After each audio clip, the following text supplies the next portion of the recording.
Cậu cử thật đấy. Anh Kiệt, đừng mà. Tôi giải được rồi nhưng lại như chưa giải được. Ý là sao? Lam Du Du đột nhiên gửi đến một dãy số dài. Dãy số đầu tiên là kết quả giải mã tư duy thứ nhất.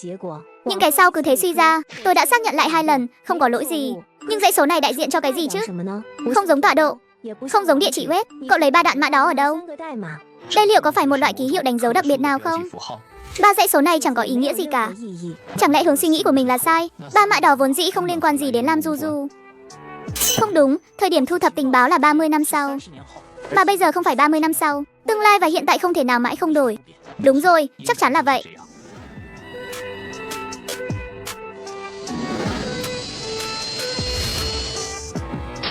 Có thấy Trịnh Hòa và Dịch Thu không? Mặc tích Giang Nam viết ra 3 dãy số mà Du Du đã giải mã được. Cậu thấy cái này quen không? Có từng thấy qua chưa? Hơi giống hệ tọa độ Index. Hệ tọa độ đó là gì vậy? Hệ tọa độ Index là trước khi Lam Tinh Liên bang thành lập. Do một nhà khoa học, người Đức tên là Index phát minh ra phương pháp đánh dấu không gian ngoài vũ trụ. Ông ấy lấy Lam Tinh, mặt trăng và mặt trời làm chuẩn, kết hợp với cách tính lịch âm của Hoa Hạ để quy đổi, có thể xác định chính xác các điểm tọa độ trong hệ mặt trời.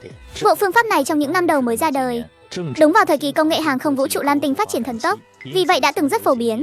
Thế nhưng, cùng với việc con người ngày càng khám phá sâu vào không gian, hệ tọa độ Index chỉ bao phủ được hệ mặt trời, đã dần bị đào thải. Này cũng rất ít người biết đến, cũng không còn là kiến thức bắt buộc trong giới khoa học hàng không nữa. Hệ tọa độ Index này, Du Du có biết không? Biết, hơn nữa còn rất rành. Vậy nếu 3 dãy số này là định vị thì sẽ là ở đâu? Trịnh Hòa nhập vào một địa chỉ web là Dịch Thu, viết xuống tọa độ. Ngay sau khi Dịch Thu nhập vào, một hình cầu màu vàng hiện ra, vành đai hành tinh rực rỡ, mấy vệ tinh nổi bật đang lơ lửng xung quanh.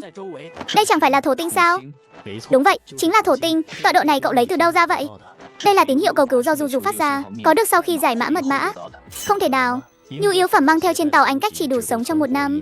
Hơn nữa thổ tinh là hành tinh khí, không có thể rắn, áp suất sâu dưới bề mặt cực kỳ lớn, thậm chí có thể nén khí thành trạng thái lỏng hoặc kim loại tạt tân. Ở đó còn có nhiệt độ siêu thấp, bạo tố dữ dội và từ trường mạnh. Ngay cả oxy cơ bản nhất để hít thở cũng không có. Du Du sao có thể ở trên thổ tinh được? Du Du là kỳ nhân sao? Ý của cậu là Du Du dựa vào kỹ thuật để sống sót trên thổ tinh. Thế thì càng không thể. Kỹ thuật của Du Du tôi đã kiểm tra qua rồi, hoàn toàn không thể thích nghi với môi trường khắc nghiệt của thổ tinh. Kỹ thuật của cô ấy là gì? Chúng tôi gọi đó là đăng in. Tuy nhiên, sự thích nghi với môi trường của cô ấy không làm thay đổi đặc điểm sinh học. Vậy tại sao cô ấy không thể ở thổ tinh, sống sót trong môi trường khắc nghiệt như vậy chứ? Chúng tôi từng kiểm tra qua, kỹ thuật của Du Du đối với khả năng chịu đựng nhiệt độ thấp là khoảng âm 120 độ, áp suất khí quyển tối đa 50 đơn vị. Hơn nữa kỹ thuật của Du Du chỉ là thích nghi môi trường, vẫn sẽ bị mất vì đói thôi. Vậy có cách nào có thể cưỡng ép kiểm soát toàn bộ hình chiếu ảo của thành phố số 8 phía Nam để phát cùng một loại nội dung không?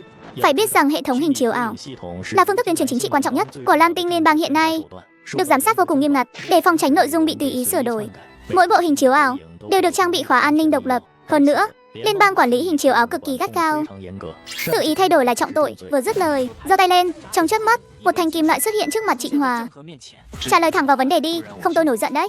Có đấy người anh em, có đấy. Chính là ở Cục Quản lý Liên bang thành phố số 8. Ở đó có một hệ thống điều khiển tổng. Chỉ cần xâm nhập thành công là có thể kiểm soát hình chiếu ảo toàn thành phố số 8. Anh Dịch Thu, hắn đến rồi, mau chạy đi. Lần tới vào trong giấc mơ tương lai, có lẽ có thể thử tìm đến Cục Quản lý Liên bang mà Trịnh Hòa đã nói.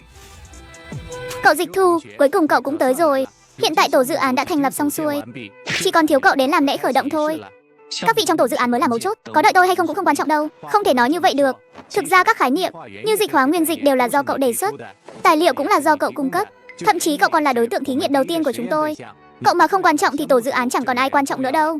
Được rồi, sau khi Tưởng lão đưa Dịch Thu đi giới thiệu các thành viên tổ dự án, lại dẫn Dịch Thu đi tham quan các trang thiết bị máy móc. Cậu nói là toàn nhân loại còn chưa đầy 1 tiếng nữa là sẽ diệt vong. Hành động tạm thời hủy bỏ, đi đến Cục Quản lý Liên bang Lam Tinh thành phố số 8 phía Nam. Đùa gì thế? Không thể nào, hoàn toàn không thể nào. Hỏa lực binh khí của chúng ta, ngay cả cổng lớn của người ta còn chẳng thấy được. Xin lỗi anh Dịch Thu, nhiệm vụ này chúng tôi không làm được. Gấp 5 lần, chốt đơn. Rất nhanh, nhóm của Dịch Thu đã đến Cục Quản lý Liên bang. Chính là chỗ này, tôi đi đầu tiên, anh Dịch Thu đi theo tôi, Lão Cửu và anh Lạc bọc hậu. Lão Ngũ, cậu dẫn mấy người họ đi dạo quanh đây đi. Đừng để bị nghi ngờ, luôn sẵn sàng tiếp ứng cho chúng tôi.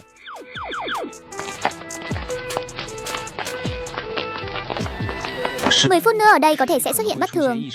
Sẽ phát nội dung chỉ định cho toàn thành phố. Việc cậu cần làm chính là nhanh chóng tìm ra nguồn gốc của sự bất thường đó và báo cho tôi biết. Anh Lạc gật đầu rồi đi tới khu vực điều khiển ngồi xuống và nhanh chóng bắt đầu thao tác trên đó. Thế nhưng ngay lúc này, người bên trong nghe đây, các người đã bị bao vây rồi. Mau bước ra đầu hàng ngay, sao lại bị phát hiện được, không nên chứ. Chỉ thấy ngoài cửa, hàng chục nhân viên vũ trang tay cầm binh khí làm từ chất liệu đặc biệt, đang dùng họng binh khí đen ngón chỉ vào Dịch Thu. Anh Dịch Thu, anh đã bị bắt. Mời lập tức giơ tay bỏ binh khí đi theo chúng tôi. Có vẻ cậu có định kiến rất lớn với tôi. Một kẻ khủng bố còn muốn tôi phải đối xử thế nào nữa? Trước đây tôi đã từng làm chuyện gì? Tổn thương đến cậu sao? Nghe Dịch Thu nói vậy, hơi thở của thanh niên khựng lại. Chấp pháp cho chính phủ liên bang cũng được, tìm kiếm đường hầm địa tâm cũng xong. Đó đều là mâu thuẫn giữa anh và những người bề trên, không nên làm hại dân thường. Hơn nữa hiện tại vẫn còn ở trong bệnh viện, vẫn chưa qua khỏi cơn nguy kịch. Tất cả là tại anh. Cái gì mà địa tâm chứ? Vì cái ngày tận thế trong tưởng tượng của anh mà nỡ lòng làm hại người vô tội.